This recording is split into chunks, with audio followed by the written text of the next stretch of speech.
Hello everyone, welcome to my channel Mrs सिजम वाई पूर्वा। कैसे हैं आप लोग? आई होप कि आप सब बहुत अच्छे हो गाइस। सो आज की जो वीडियो होने वाली है बहुत इंटरेस्टिंग एंड यूनिक होने वाली है, बिकॉज आज हम बात करेंगे लव टर्म के बारे में और प्यार के, मोहब्बत के, प्रेम के या लव के हम स्पिरिचुअल साइड में इस बार ज़्यादा फोकस करने वाले हैं। Okay, so are you guys ready? तो जैसे कि आप लोगों को पता होगा कि हर एक कनेक्शन में, हर एक रिलेशनशिप में बहुत सारे फैक्टर्स इंपॉर्टेंट होते हैं, जैसे कि emotion, understanding, support, respect etcetera. बहुत बार ऐसा भी देखा जाता है कि एक कनेक्शन में दो लोग तो मौजूद हैं बट एफर्ट्स, प्यार सब कुछ वन साइडेड है। तो ऐसे कनेक्शन का कोई मतलब नहीं है, ऐसे कनेक्शन को हम कंसिडर भी नहीं कर सकते एज अ रिलेशनशिप और as a love. But still बहुत सारे लोग इस चीज़ को कंसिडर कर देते हैं क्योंकि उन्हें लगता है कि आज नहीं तो कल जो वन साइडेड चीज़ है वो म्यूचुअल हो जाएगा। तो आज हम बेसिकली जानेंगे अंदर डीपर लेवल पर जाकर कि लव क्या होता है। अगर हम अपने सनातन धर्म के अंदर डीपर लेवल पर जाएं तो हमें देखने को मिल जाएगा कि कैसे हमारे सुप्रीम गॉड ने खुद बहुत सारे फैक्टर्स, फेजेस लाइफ के बारे में हमें समझाने की कोशिश की है, वो भी हमारी तरह जीवन व्यतीत करके, और खास करके लव को हमें समझाने की बहुत कोशिश की है अलग अलग रूपों में।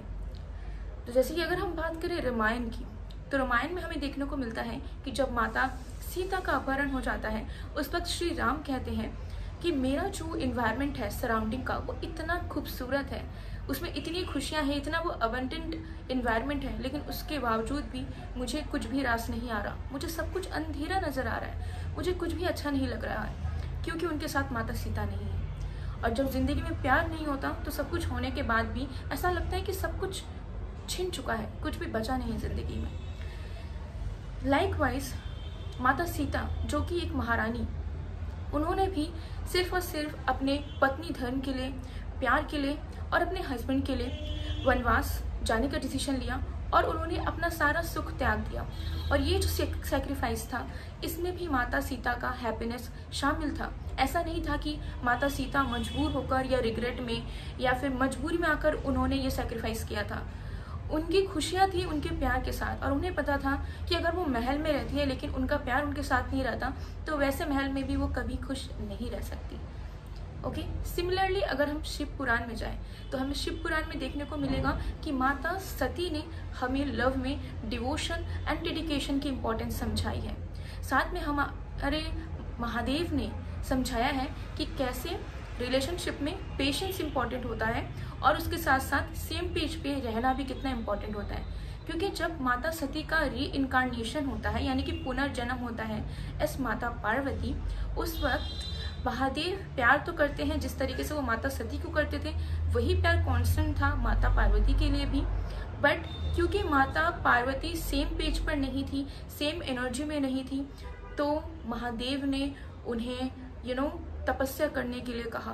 उन्होंने बहुत कुछ उन्होंने सिखाया माता पार्वती को, उन्होंने समझाया कि कैसे एक रिलेशनशिप में अगर दो partner same mentality, same energy, same power, same emotions and same page पर नहीं होते हैं तो वो कनेक्शन कभी सक्सेसफुली नहीं चल सकता। तो हमें इससे समझ आता है कि कैसे एक रिलेशनशिप में वाइफ को हस्बैंड को या फिर गर्लफ्रेंड को बॉयफ्रेंड को सेम इम्पोर्टेंस दी गई है। कोई किसी से बड़ा नहीं, कोई किसी से छोटा नहीं।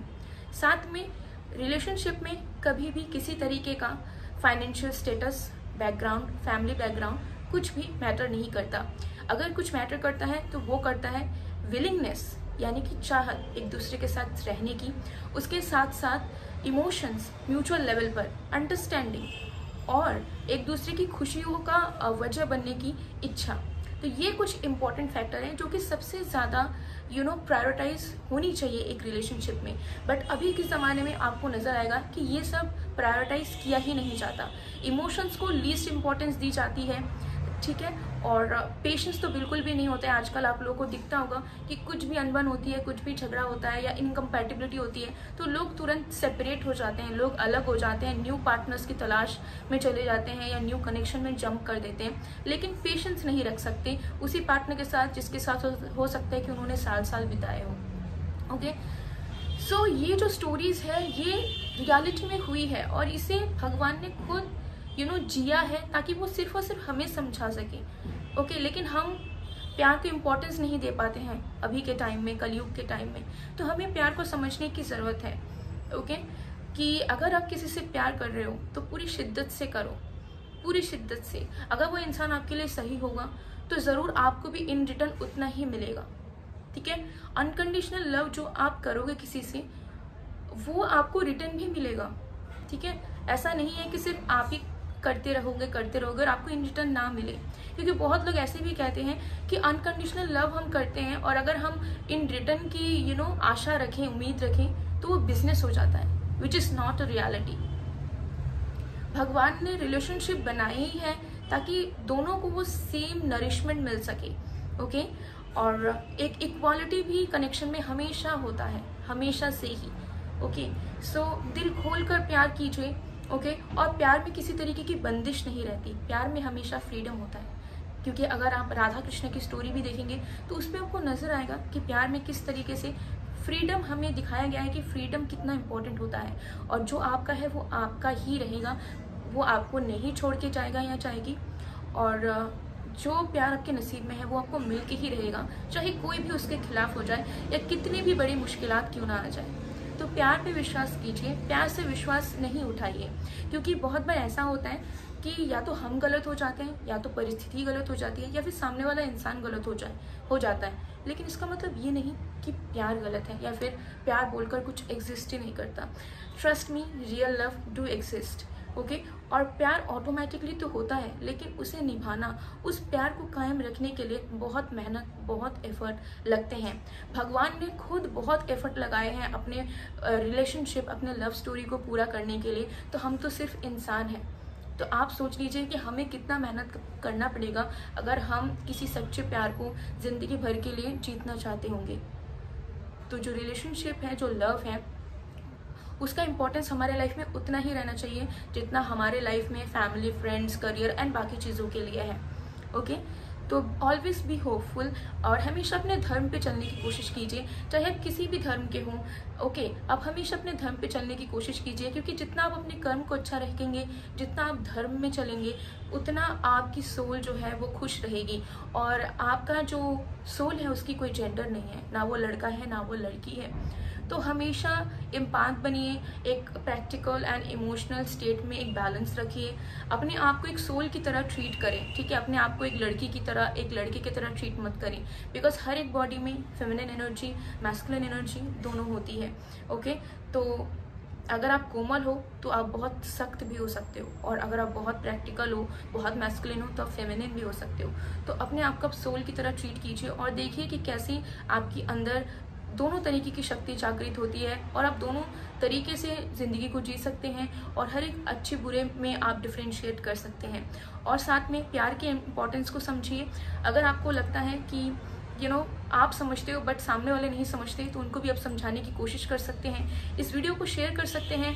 आई नो इस वीडियो को मैं बहुत ज़्यादा लेंथी भी बना सकती थी, बट मैं आप लोगों को शॉर्ट में समझाना चाह रही थी कि रिलेशनशिप में इक्वालिटी होती है, इंपॉर्टेंस चाहिए होता है, पेशेंस चाहिए होता है, और बैठे बिठाए कंपैटिबिलिटी, अंडरस्टैंडिंग नहीं बैठती। हर एक चीज़ में टाइम देना पड़ता है, मेहनत करना पड़ता है, यूनिवर्स के सामने प्रूव करना पड़ता है कि हम इस रिश्ते के काबिल हैं।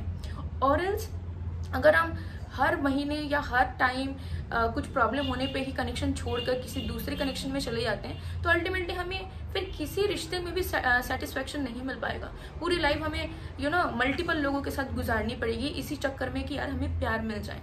ओके, सो प्यार की इंपॉर्टेंस को समझिए, कभी भी गलत डिसीजंस ना लीजिए। अभी के टाइम में यूथ बहुत ज़्यादा इन्फ्लुएंस हो जाते हैं फ्रेंड विद बेनिफिट्स में, वन नाइट स्टैंड में, या फिर कैजुअल हुकअप्स, रिलेशनशिप्स में, but that is not the reality.